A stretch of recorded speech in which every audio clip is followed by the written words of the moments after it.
Phobia. Peter Rycroft. Mycroft Holmes. Sherlock Holmes' brother. Oh, he did I've 11. That's where we've heard Peter Rycroft before. And That's recently, right? Oh, and he did 100 Ways to See My Lover. See My Lover. Jackson Wang. Oh, I thought this was like that's pretty clever because it's like north, east, west, and Oh, out. It's south without the S. Yeah, obviously. Obviously. But the way the directions are like all wrong, but like, you know, that's just, it makes sense. But I don't know what it says in the background. Aesthetic. Does it say ONEW in the background? It's his signature. Yeah, it says ONEW. Oh. See, this is the N, capital. Yeah. And E is upside down. W. It's really cool. That's really cool. Yeah, a little bit of the urban, slightly graffiti vibes, actually. Phobia.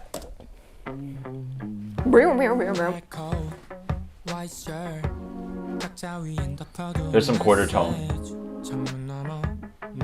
Why is it in between G and A flat? Oh, every note. Oh. His perfect pitch is panicking. Oh.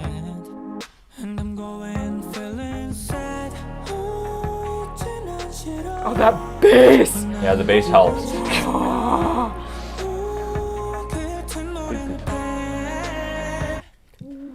The amount of reverb they added in towards the end of that phrase just so it would contrast when they took everything out. Oh, it's the woodblock thing. You're so good at picking up percussion. How do you do it? Like tambourine and stuff. I don't think she heard my compliment.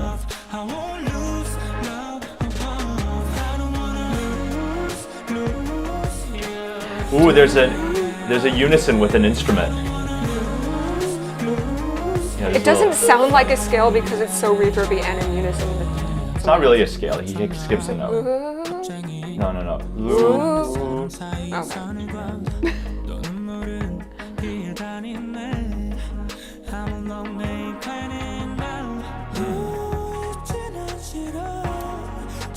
I really enjoy the instrumental layers in this one. I like octave leaps in vocal melodies, so when he just do a lot of space.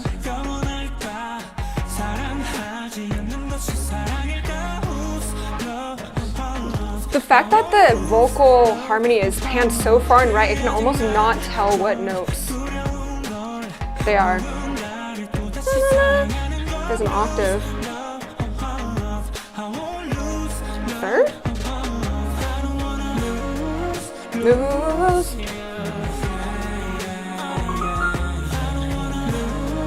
Okay.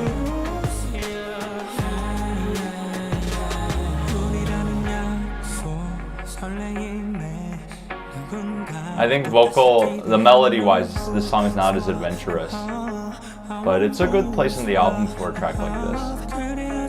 It's a lot of reverb.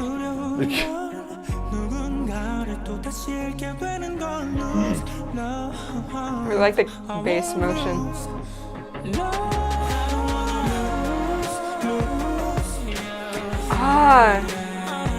Bridge going to post-chorus.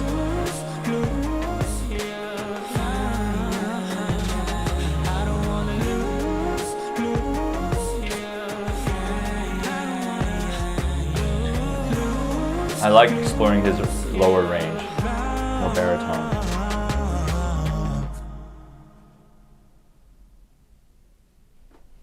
Nice. You said something in the middle that I didn't quite catch. You said they do something so well. Don't worry about it. You'll hear it in post.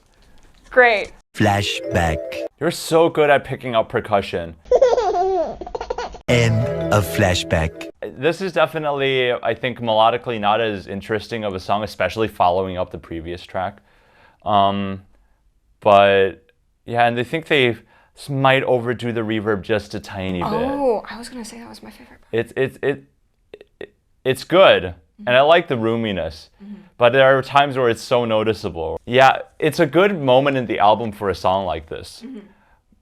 But there was one moment where I feel like everything was so like it was so pleasant that all I could notice was the big reverb. And I think when that's the only thing that happens, it does shift my perspective a tiny bit. One of the reactors on our channel from like our full crew said that reverb equals intimacy, especially when it's a solo song. And so whenever we have that much reverb, I feel extra pulled in, and it's like they're giving me this pathway to say, you can relax now. And you can just float in this smooth, like dark atmosphere with like little bubbles of other synths passing by you. And so when they do decide to take it out, it just makes all the difference in change in texture and really draws your attention. So you're like, you're like going down this path, floating in the reverb, and then like you stopped right before the chorus when they take all of it out, and then you go back in. And I think it was a fun usage of it, but I can see why. Yeah, you're like, it's a little bit too much. But yeah, no, instrumental. There were a lot of interesting moments where I feel like you probably saw my little facial expressions. I saw little movements, yeah. There were times where this song showcases how even if you operate diatonically, which is based on the notes of the scale, I'm not going to play anything because I don't remember. Because again, the moments weren't like striking enough for me to remember what notes they were. Okay. But sometimes like he would hit a fourth scale degree in a way that I just did not expect. And so this song definitely showed me that there's still room to be surprising in a diatonic way. So I think that is definitely the most valuable thing that I took from this song. Yeowoobi. Yeowoobi. Yeowoobi. Once again, Hitchhiker. Heavy Rain. That is a video game that is supposed to be very sad. Oh, no. Oh, it's a sad progression, that's for sure. Oh, I really like the vibe. It reminds me of, oh, not anymore. I was gonna say Paranormal, but it's a little bit of Paranormal, but it's continuing on like a video game as soundtrack. It's very a little bit. I'm reminded of shoegaze, the genre, but everything outside of it is so regular pop, So it's a little bit of shoegaze influence. Yeah. Low pass filter, right?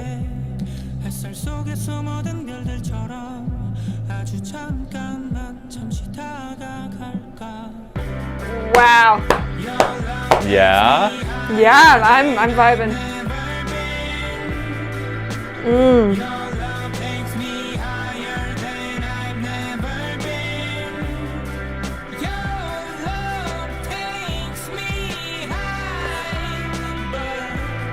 This is a new vocal attitude that we haven't received in the other tracks. Yeah. Da, da. Very enunciated. Strong. I am obsessed with that synth sound on the left ear. This is one of the most alternative sounding tracks I've heard. Yeah. It branches into a lot of different genres. Well, one mainly, but branches on it hard. Even the melody. Yeah, the echo. Do, do, do, do, do. It's very persistent sounding. Oh, and the high, is that a guitar?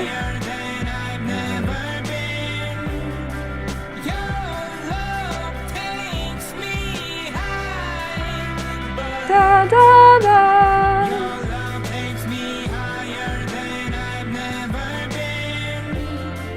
Chord progression change. The rain stopped.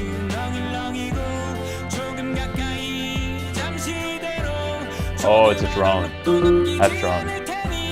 He just keeps ascending. Yeah. The chords are staying the same, which is very cool. Tension building. Letting go. Cadence?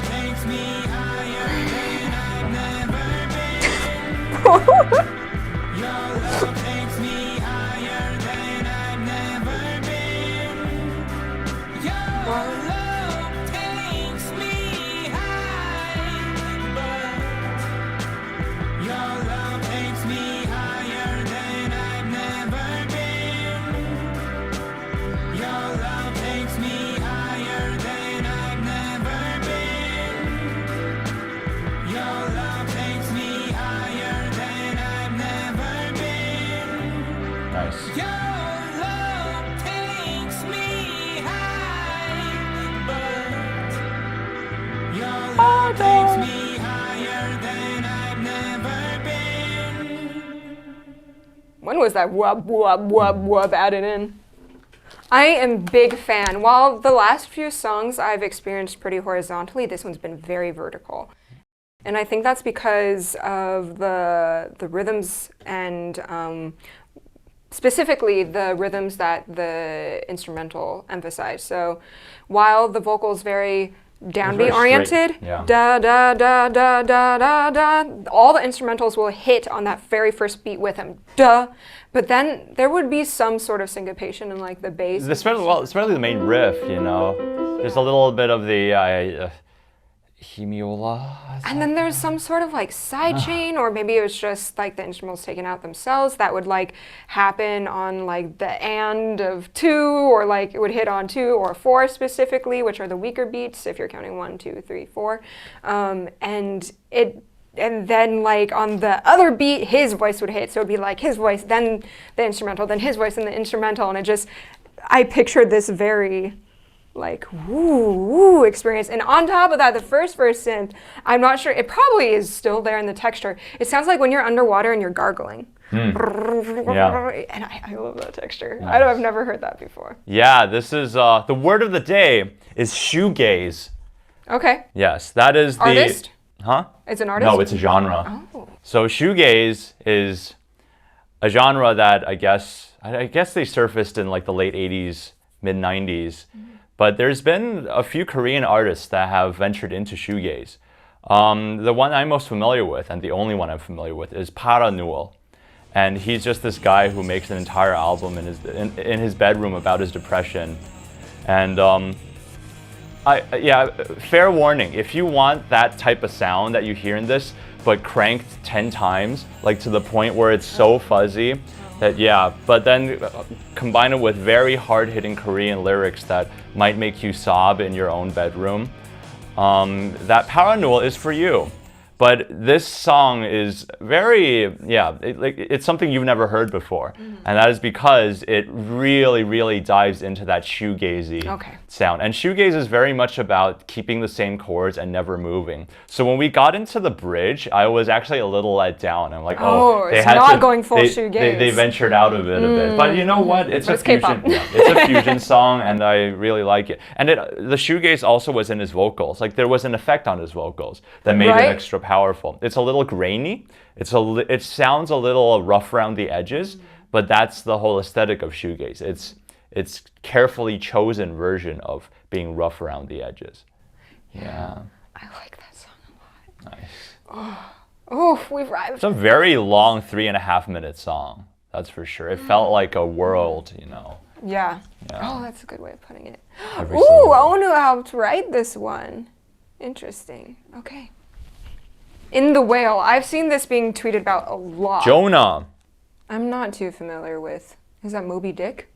No. Then Moby what's Dick Jonah? never went in the whale. Oh, okay. Yeah. I've never read that. All I know is that there's a whale in Moby Dick. It feels like he seems kind of trapped, but yet it's a whale. So it's big. So it's also very spacious. I guess it's the duality of being in a relationship. That's my opinion. Okay. Where like, he's not sure where he is, you know.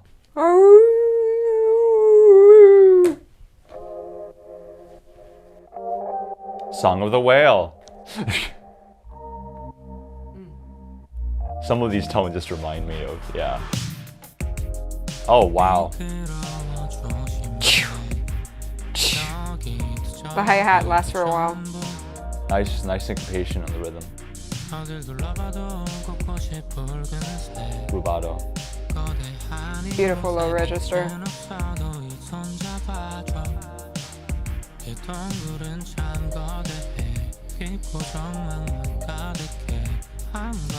I love that he's still staying in his lower register, but he's just exploring different patterns.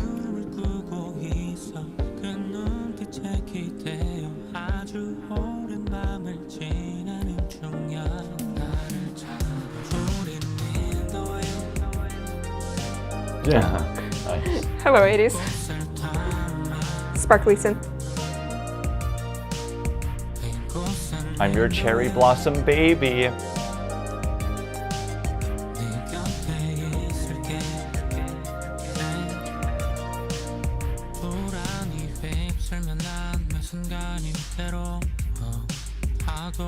Layered in some new instrumentals, different from the first verse.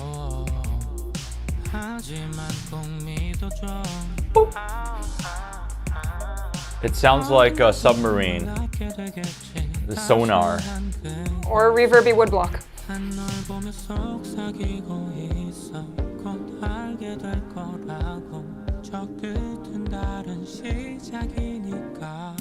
Yeah.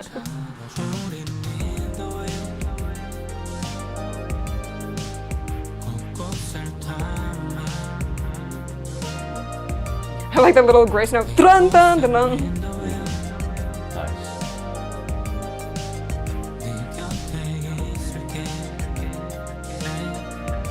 It does feel somewhat aquatic.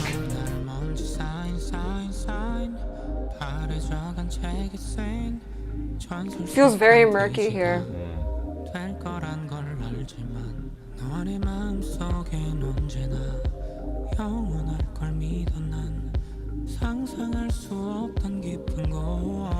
It's almost a bright feeling bass kick. Well, everything combines together.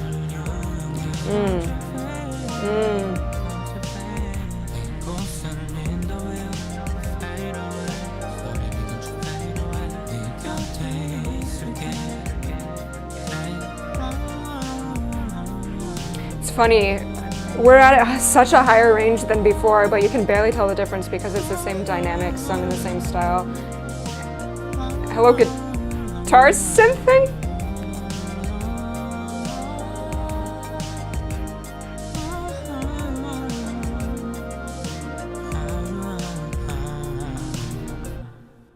That's it. It almost feels like it's tonicizing in the minor. So, I'm gonna start with, well, I guess I'm not gonna start with that, I'll end with that. Okay. I have a slight critique of the album experience as a whole. Oh, really? Yes. Because so when we were going into this, you're like, ooh, it sounds like the vibes flow Very well cohesive, throughout, so that's yeah. why. Yeah. And I think throughout the album, it manages, to maintain the same R&B style idea. And I think there was a nice balance. Well, actually, no, the last 3 tracks were all kind of on the slow side, which is fine. I think my attention was kept throughout. And I think the instrumentals were consistently interesting, and there were always interesting decisions. But my takeaway after listening to the last song is that I kind of wish the percussion could have been a bit more experimental. It felt like no matter what happened, what the setup is with the other instruments, the drums are always that clear, in-your-face sort of drums. This song or the entire? The entire album. Okay. Maybe, yeah. Okay. The consistency of the drum sound is what like grounds us. Maybe. By the end of it, I was a little tired of it, though. Okay, Yeah, because of how clear it was in every single. Yeah, and in comparison with all the experimental things, like the murky stuff. Yeah, like when we got to the murky section, it felt so good. But maybe that's because by that point I was fixating on the drums so hard. Oh, so perhaps what you're saying is like the instrumental throughout this entire album does change colors through each section, but the percussion didn't change color. Yeah, and I wish they would have followed it a bit more. Yeah. As for me, going into this album, I knew that like R&B, 80s aren't typically the genres that I listen to, but I love his vocal timbre and I liked just how relaxing and comforting. Watch part 1 if you don't know why I said comforting in that voice. How comforting everything was. Whereas with this song, it just felt like relaxing and comforting return to 10. And so the only moment that I actually felt like I was pulled in and drawn to listen to anything specific was when we changed colors and became this really murky sensation in the bridge. Otherwise, I was just kind of like drifting off, which is probably 100% the point. But when if people are asking me to analyze this, I'm just kind of like glossed over and I'm like, yeah, I recognize that timbre, I recognize that timbre, I recognize that timbre, woo. So that was just kind of my experience listening to this song. But the overall album, shall we name like any specific favorites? I think Yeowoobi really stands out. Yes. It's a big standout track. And I like On the Way a lot too. I like Yeowoobi and Sunshine. Nice. Sunshine was very good too. Yeah. Those are my favorites. So Yeowoobi is your favorite? No. I think it would be On the Way or Sunshine. I think On the Way, leaning towards it, just because I think that's the one that combined the disco and the, right? It might have been Sunshine. Yeah, it's Sunshine. Yeah. Most definitely. Yeah. Yeah. Good shit. Thank you for coming on this, I was going to say comforting again, this awesome chill journey with us. And of course, I'm really curious about what your guys' favorite songs are on this track. Thanks, guys. Bye. Thank you. Bye-bye.